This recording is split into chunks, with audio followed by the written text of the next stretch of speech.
বৈষম্য বিরোধী ছাত্র আন্দোলনে হামলা ও গুলিবর্ষণের মামলায় গ্রেফতারের পর জামিনে মুক্তি পেয়ে দুধ দিয়ে গোসল করেছেন নিষিদ্ধ সংগঠন ছাত্রলীগের রাজবাড়ী জেলার সাবেক সাধারণ সম্পাদক সাইফুল ইসলাম এরশাদ।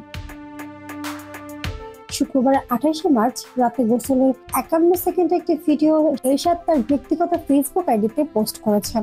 ভিডিওতে দেখা যাচ্ছে এক নারী বালতি থেকে মগে করে দুধ নিয়ে সাইফুল ইসলাম এরশাদের মাথায় ঢেলে গোসল করে দিচ্ছেন। দুধের সঙ্গে গোলাপ ফুলের পাপড়িও রয়েছে। ভিডিওতে কোনো ক্যাপশন না দিলেও ভিডিওর ব্যাকগ্রাউন্ডে হিন্দি ও মা শুক্রিয়া জগি তুমি কিয়া গানটি জুড়ে দিয়েছেন এরশাদ। জানা গেছে, গত 4ই আগস্ট রাজবাড়ী সদর উপজেলার গোয়ালন্দ মোড়ে বৈষম্য বিরোধী আন্দোলন চলার সময় ছাত্র জনতার উপর হামলা ও গুলিবর্ষণের অভিযোগে গত 2 সেপ্টেম্বর শিক্ষার্থী জিসান খান বাদী হয়ে রাজবাড়ী সদর থানায় একটি মামলা করেন। মামলায় 14 জনের নাম উল্লেখ সহ 50 থেকে 60 জনকে অজ্ঞাতনামা আসামি করা হয়। ওই মামলায় তদন্তে প্রাপ্ত আসামি হিসেবে জেলা ছাত্রলীগের সাবেক সাধারণ সম্পাদক সাইফুল ইসলাম এরশাদকে গত 19 ফেব্রুয়ারি রাত 8:30টার দিকে সদরের কামালদিয়া এলাকা থেকে গ্রেফতার করে সদর থানা পুলিশ।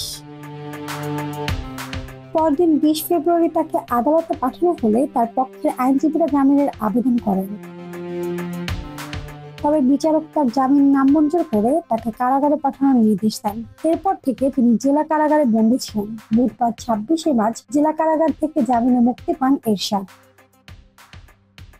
বিষয়টি নিয়ে কথা বলতে সাইফুল ইসলাম এরশাদের সঙ্গে মোবাইলে যোগাযোগ করা হলে তিনি বলেন, আমার মা মানত করেছিলেন জামিন পেলে দুধ দিয়ে গোসল করাবেন। এজন্য 26শে মার্চ বিকেলে জামিনে জেল থেকে বের হয়ে বাড়ি যাওয়ার পর আমার মা খুশি হয়ে দুধ দিয়ে গোসল করিয়েছেন।